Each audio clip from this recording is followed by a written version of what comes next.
Ambala police ने wrong side में खड़ी गाड़ियों के चालान काटे, जिसमें एक हरियाणा रोडवेज की बस भी शामिल है। ये चालान अंबाला कैंट के बस स्टैंड के पास काटे गए। कुछ ऑटो रिक्शा गलत साइड खड़े थे। एक रोडवेज की जो बस गलत खड़ी थी उसका भी चालान काटा गया। चालान काटते वक्त कुछ लोगों को पुलिस के साथ बहस करते देखा गया, लेकिन आपको बता दें कि पुलिस चौकी इंचार्ज और सब इंस्पेक्टर की अगुवाई में ये प्रक्रिया जारी रही। अंबाला कैंट बस स्टैंड के आसपास काफी ज्यादा ट्रैफिक होता है। कुछ गाड़ियों के गलत जगह पर खड़ी होने के कारण अक्सर वहां पर जाम लगता है। इसी कारण आने जाने वाले लोगों को जाम का सामना करना पड़ता है। इसी को देखते हुए अंबाला एसपी के आदेश पर आज ये अभियान चला, जिसमें कई गाड़ियों के चालान काटे गए और एक रोडवेज बस का भी चालान हुआ। इस अभियान का कुछ लोगों ने विरोध भी किया। चालान कटवाकर ऑटो चालक ने कहा कि वो कुछ ही देर के लिए यहाँ पर रुके थे, केवल सवारी को उतारने के लिए, लेकिन पुलिस ने उनका भी 500 रुपए का चालान काटा है। उन्होंने पुलिस से रिक्वेस्ट की, लेकिन फिर भी चालान कटा। तो वहीं आपको बता दें कि इस पूरे चालान अभियान का नेतृत्व कर रहे पुलिस चौकी इंचार्ज का ये कहना था कि एसपी के आदेश पर यह अभियान चलाया गया है। बस स्टैंड पर जाम ज्यादा रहता है, इसलिए यहाँ पर ये कड़ा एक्शन, ये अभियान चलाया गया और एक रोडवेज की बस के साथ कई रॉन्ग साइड खड़ी गाड़ियों का भी चालान किया गया है।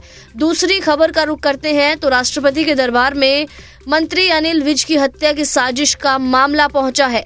हरियाणा के कैबिनेट मंत्री अनिल विज द्वारा जिला प्रशासन पर उनकी हत्या की साजिश का मामला अब देश के राष्ट्रपति के दरबार में पहुंच गया। अंबाला के एंटी टेररिस्ट फ्रंट इंडिया के राष्ट्रीय अध्यक्ष वीरेश शांडिल्य ने विज के बयान के बाद एक पिटीशन राष्ट्रपति कार्यालय में दायर की, जिस पर राष्ट्रपति कार्यालय द्वारा तुरंत संज्ञान लिया गया।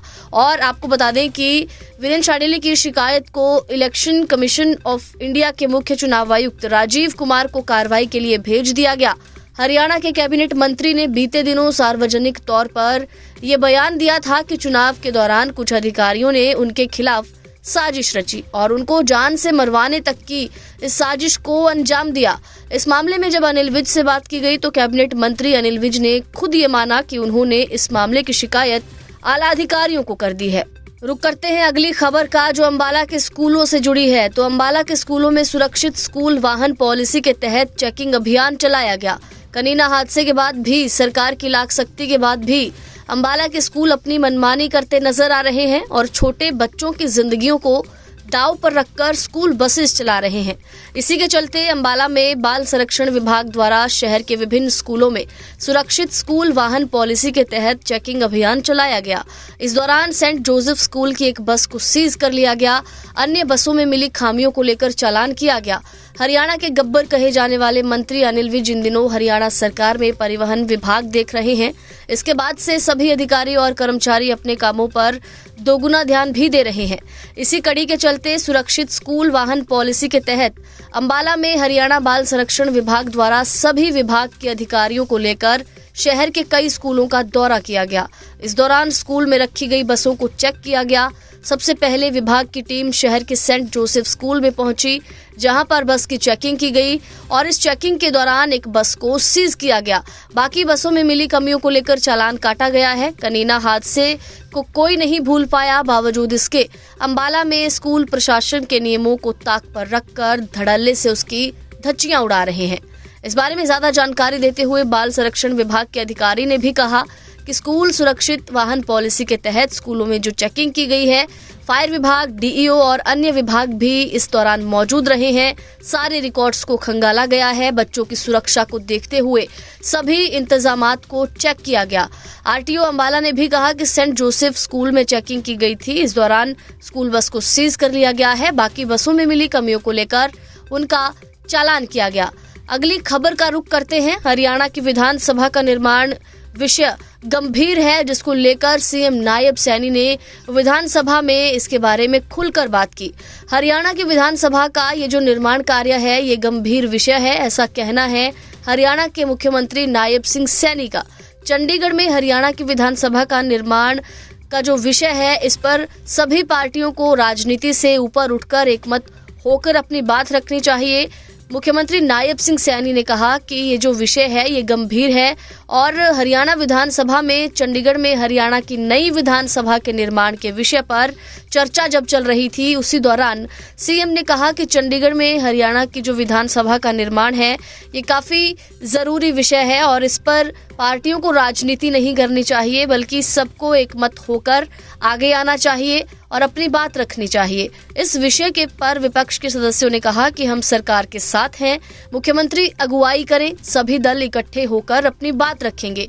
सीएम ने आगे कहा कि पंजाब के नेताओं ने पहले भी SYL को लेकर राजनीति की है जिससे हरियाणा के किसानों को उनके हक का पानी नहीं मिला, जबकि सुप्रीम कोर्ट ने भी कहा है कि SYL का पानी हरियाणा के किसानों को मिलना चाहिए। इस देश के अंदर ऐसा नहीं होना चाहिए कि माननीय सुप्रीम कोर्ट को भी बाईपास किया जाए, ये दुर्भाग्यपूर्ण है। ऐसे ही अब पंजाब के नेता हरियाणा विधानसभा के निर्माण के विषय पर भी सवालिया निशान लगा रहे हैं जो दुर्भाग्यपूर्ण है। सीएम ने आगे कहा कि इस विषय पर पूरा हरियाणा एकमत है और विधानसभा के सभी सदस्य भी एकमत होकर जो बात रखेंगे उसी बात को हम आगे बढ़ाएंगे। अगली खबर का रुख करते हैं जो करनाल में केंद्रीय मंत्री मनोहर लाल का एक बड़ा बयान सामने आया जो अब हरियाणा की सियासत में चर्चा का विषय बना हुआ है। मनोहर लाल ने पंजाब सरकार पर निशाना साधा, नई विधानसभा की जमीन को लेकर भी बोले और ये कहा कि हम इस जमीन को फ्री में नहीं ले रहे, जमीन के बदले जमीन ले रहे हैं। भूपेंद्र हुड्डा जो हरियाणा के पूर्व मुख्यमंत्री रहे उनके बयान पर भी मनोहर लाल ने पलटवार किया है और कहा कि अपनी पार्टी में लोकतंत्र लेकर आए भूपेंद्र हुड्डा। क्या कुछ मनोहर लाल ने आगे कहा, सुनिए।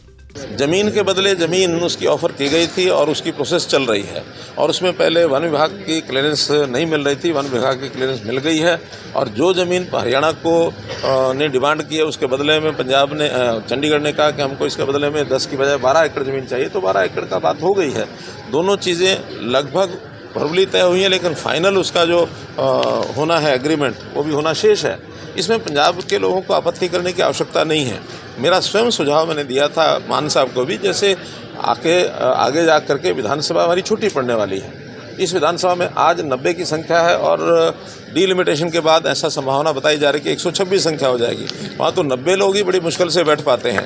पंजाब को भी अगर लगता है कि उनको भी कोई भवन विधानसभा आदि नई बनानी है, उनको भी ऐसा कोई ज़मीन चाहिए तो चंडीगढ़ में ज़मीन बहुत है, बदले में वो साथ में लगता है उनका मोहाली है अथवा अन्य एरिया है, उसमें बदले में वो दे सकते हैं। तो कोई प्रोसेस करते हैं, ये एक म्यूचुअल एग्रीमेंट के नाते से है, कोई फ्री में ज़मीन नहीं ली जा रही और ना ही कोई ज़मीन का ऐसा विषय है कि चंडीगढ़ एडमिनिस्ट्रेशन के साथ कर नहीं सकता।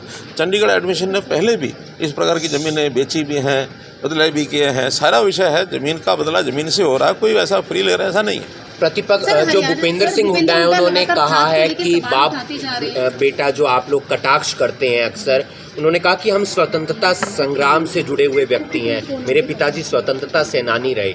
उसका उन्होंने जवाब दिया। ऐसा है कि केवल वही जुड़े हुए ऐसा नहीं है, चाहे उनकी अपनी पार्टी हो चाहे दूसरी पार्टियां हो, सैकड़ों हजारों लोग जुड़े हुए हैं।